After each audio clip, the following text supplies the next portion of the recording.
Services, Monsieur le ministre du Travail, de l'Emploi et des Relations avec les institutions, Mesdames, Messieurs les ministres et secrétaires d'État, Mesdames, Messieurs les membres du corps diplomatique, Mesdames, Messieurs les directeurs généraux, directeurs et chefs de service, Mesdames, Messieurs les représentants des partenaires techniques et financiers, Messieurs les présidents des organisations d'employeurs, Mesdames, Messieurs les secrétaires généraux de centrales syndicales de travailleurs, Mesdames, Messieurs les panélistes et participants aux tables rondes, Mesdames, Messieurs les représentants des associations de jeunes, Mesdames, Messieurs les représentants des organisations de l'économie informelle, distingués invités.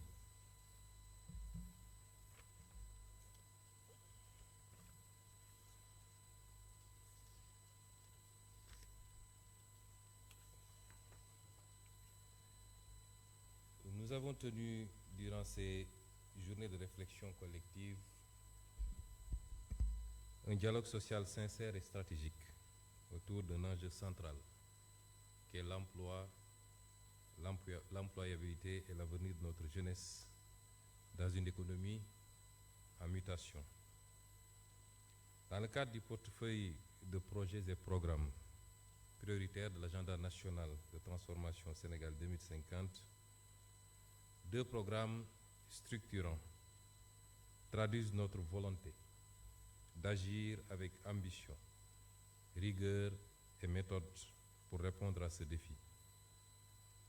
Il s'agit du programme de la grande offensive de la formation professionnelle, du développement de l'emploi et du développement massif de la formation professionnelle duale et du programme national de promotion de l'emploi à travers la grande coalition pour l'emploi. Pour ce qui est du programme de la grande offensive de la formation professionnelle, du développement de l'emploi et du développement massif de la formation professionnelle duale, ce programme constitue l'épine dorsale de notre politique de souveraineté par le capital humain et son ambition est claire. Faire de la formation professionnelle, depuis les niveaux infra-baccalauréat jusqu'au doctorat, un levier massif de transformation structurelle de notre économie, d'inclusion des jeunes et d'élévation des compétences dans les secteurs moteurs de la croissance. Les axes majeurs de ce programme incluent la massification de l'accès à la formation professionnelle qualifiante avec la réhabilitation et la mise à niveau d'instituts, d'écoles d'ingénieurs, de lycées techniques et de centres de formation ancrés dans nos territoires. Le déploiement à grande échelle de la formation professionnelle duale en articulation directe avec les entreprises et les branches professionnelles. L'ingénierie territoriale de la formation pour aligner les compétences formées sur les réalités économiques régionales. La consolidation de parcellaires vers l'emploi à travers des contrats de formation, insertion et des dispositifs d'alternance. L'intégration du numérique et de l'innovation pédagogique avec des plateformes d'apprentissage, des certifications en ligne et le développement des compétences douces. Mesdames, Messieurs, nous engageons cette grande offensive pour faire de la formation professionnelle une véritable arme de construction massive d'emploi et de souveraineté. Il ne s'agit plus de former pour former, mais de former pour insérer, pour produire, pour entreprendre et pour transformer durablement notre économie par nos propres forces et compétences. Cette offensive n'est pas un slogan, c'est un ensemble cohérent de projets, structurés, localisés, pilotés et ancrés dans les territoires avec l'engagement des entreprises, des collectivités et des citoyens. Elle incarne notre vision d'un Sénégal juste, souverain et prospère. Pour le deuxième programme, qui est le programme national de promotion de l'emploi à travers la grande coalition pour l'emploi, il répond à un impératif de gouvernance collective de la politique de l'emploi. Il vise à faire émerger une coalition nationale multisectorielle, une grande alliance et agrégation de solutions pour créer massivement des opportunités d'insertion dans les secteurs catalytiques. Piloté directement par la primature, ce programme repose sur des portefeuilles structurants portés et exécutés par les ministères sectoriels à travers des plateaux multisectoriels. Ses principaux axes d'intervention sont le lancement de la Grande Coalition pour l'emploi, un pacte tripartite entre l'État, le secteur privé ou plus généralement le milieu socio-professionnel, l'accélération de la création d'emplois dans les secteurs moteurs de croissance tels que l'agriculture au sens large, les bâtiments et travaux publics, l'artisanat, l'économie verte, le numérique, le secteur des services à forte valeur ajoutée.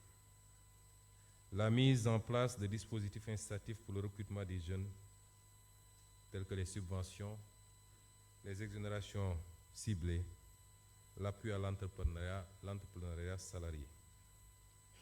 Le renforcement des plateformes locales de l'emploi comme guichets territoriaux et de services, d'orientation et d'intermédiation.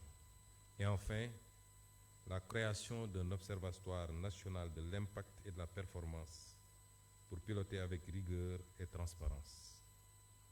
Mesdames et messieurs, l'emploi ne se décrète pas.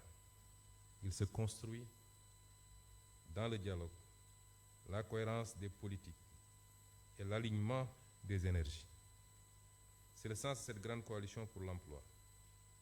Un pacte national mobilisateur, une dynamique d'action partagée pour créer de l'emploi décent, durable et ancré dans les réalités de notre économie. En conclusion, notre engagement est total. La jeunesse sénégalaise a droit à un avenir d'opportunités, de dignité et de réalisation. Avec ces deux programmes structurants, nous nous dotons des leviers stratégiques pour un emploi souverain, inclusif et productif. C'est ainsi que nous ferons du travail non plus une attente, mais un droit concret, adossé à une politique de transformation systémique au service du peuple et de la nation. Mesdames et messieurs, je viens de vous lire le discours qui a été préparé par mes services et qui est fondamentalement adossé sur les travaux qui sont en cours au sein de la primature dans le cadre de la déclinaison ou de la mise en œuvre de l'agenda de transformation systémique. Ces deux programmes sont des programmes phares, c'est pourquoi on les a alignés dans ce qu'on appelle les programmes catalytiques, qui constituent les programmes les plus importants dans le portefeuille programme. Je voulais dire que ce que j'ai lu et ce qui a été présenté comme rapport des travaux que vous avez eu à mener pendant ces 2 jours constituent des professions de foi, des projections et des vœux. Il n'en a pas manqué dans le passé au Sénégal et je pense que des regroupements comme celui-là, sous cette forme ou sous d'autres formes, on en a tenu des dizaines, voire des centaines dans ce pays. Il est temps que nous puissions passer à l'action concrètement.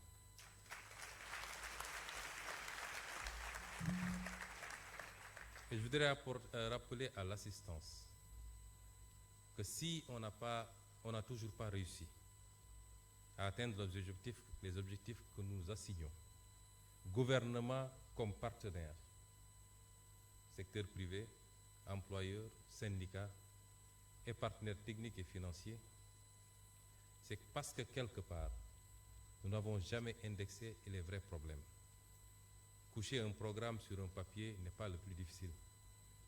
Et quelles que soient les imperfections des programmes, leur réalisation stricte aurait abouti à plus de résultats que ce qu'on a enregistré jusqu'à présent.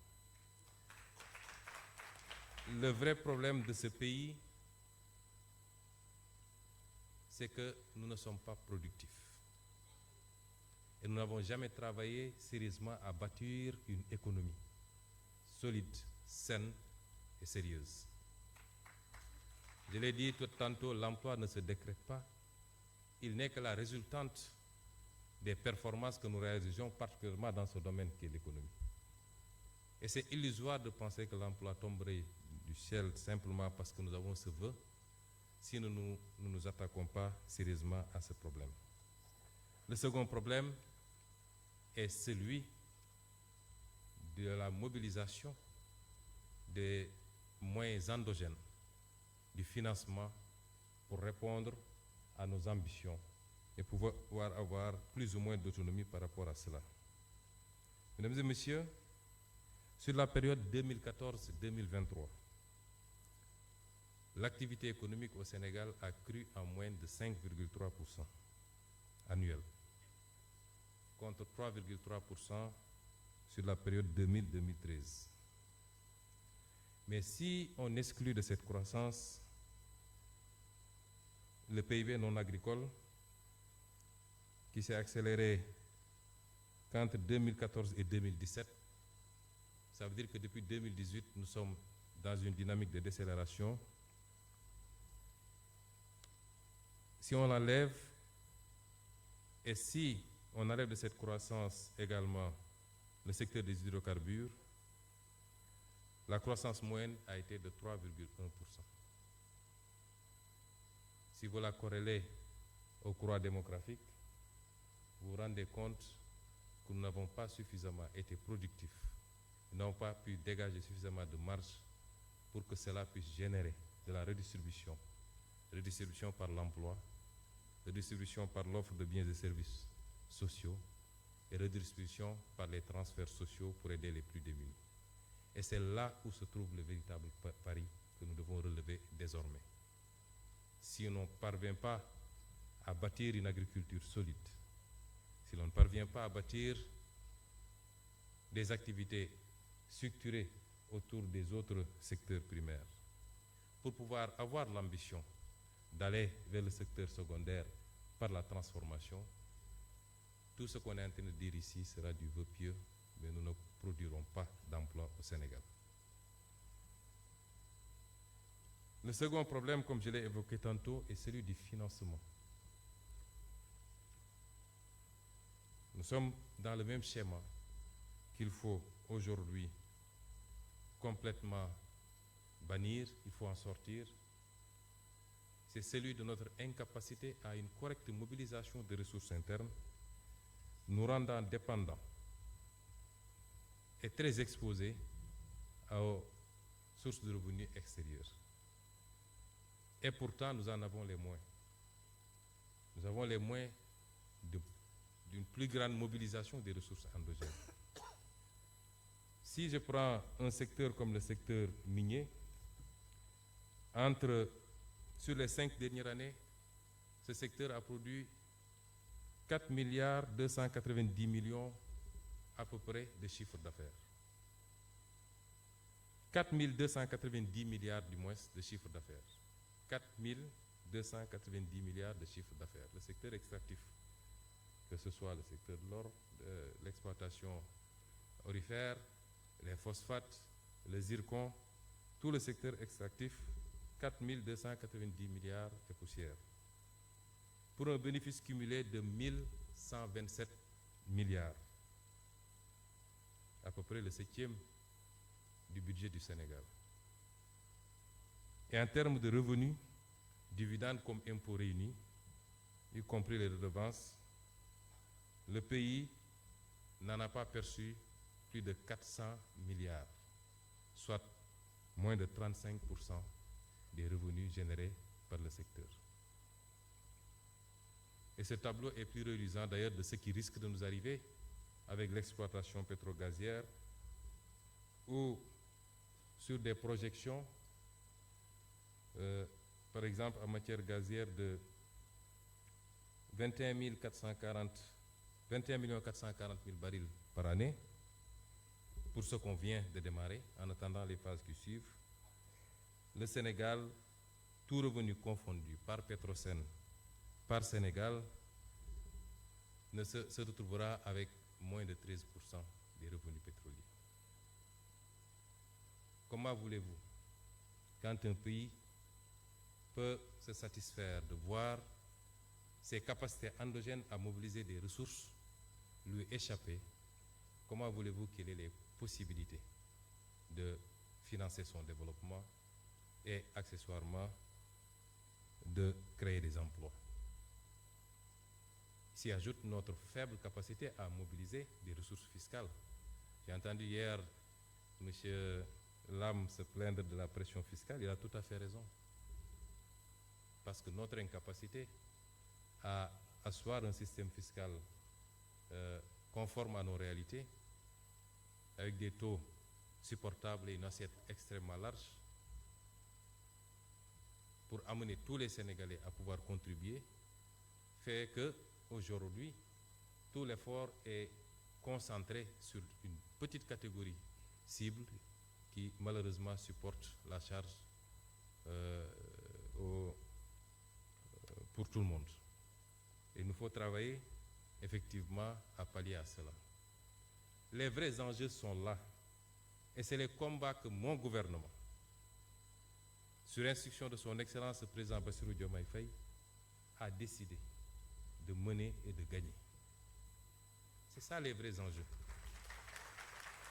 Et nous aurons souhaité que l'ensemble des Sénégalais, ou l'écrasante majorité des Sénégalais, comprennent ces enjeux.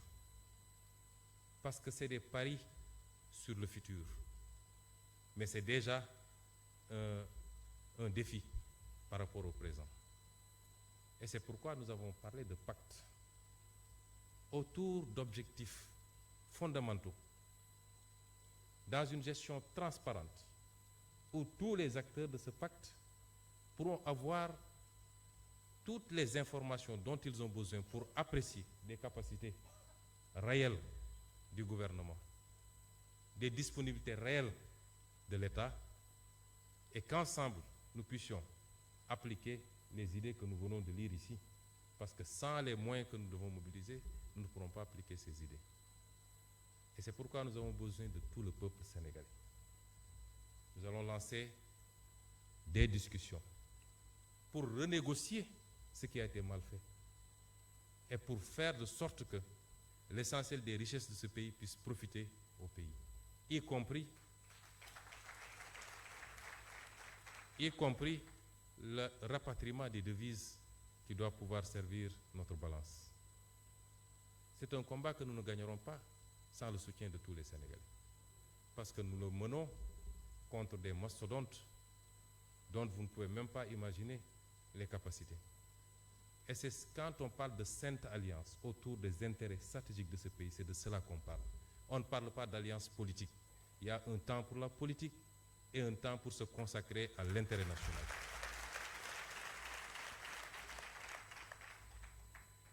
Vous voyez un pays comme le Qatar, 70%, c'est le pays qui connaît le plus fort taux de croissance depuis plusieurs années dans le monde, atteignant par moment 18% de taux de croissance, mais c'est parce qu'il y a eu une bonne gestion de ces ressources. Et c'est le cas de tout le Moyen-Orient. Donc, chers panélistes, voilà les grands enjeux. Je n'épiloguerai pas, il y a ce qui a été fait à la primature avec 2 programmes catalytiques qui, s'ils sont réalisés, nous feraient faire des bons significatifs, qualitatifs dans notre politique d'emploi. Il y a ce qui a été lu ici, et les 2 ne sont pas exclusifs parce qu'on va faire la jonction et on va faire le pilotage au plus haut niveau. Mais, comme disent les Wolof, balanga nam nefa, amna lu ko jitu moy nañu defarwaat fexé ba mënal suñu bop ba téy suñu alal ci réew mi ba def preuve aussi de patriotisme ci lañu wara contribuer pour ñun ñëpp li jëm ci intérêt général. Si on gagne ce pari, on aura gagné le pari de l'emploi, on aura gagné le pari de l'offre des biens et services publics, on aura gagné le pari d'un secteur privé fort, parce que c'est le secteur privé qui tire l'emploi. En réalité, l'État ne fait qu'accompagner. On aura gagné le pari de la stabilité de notre pays. Je vous remercie.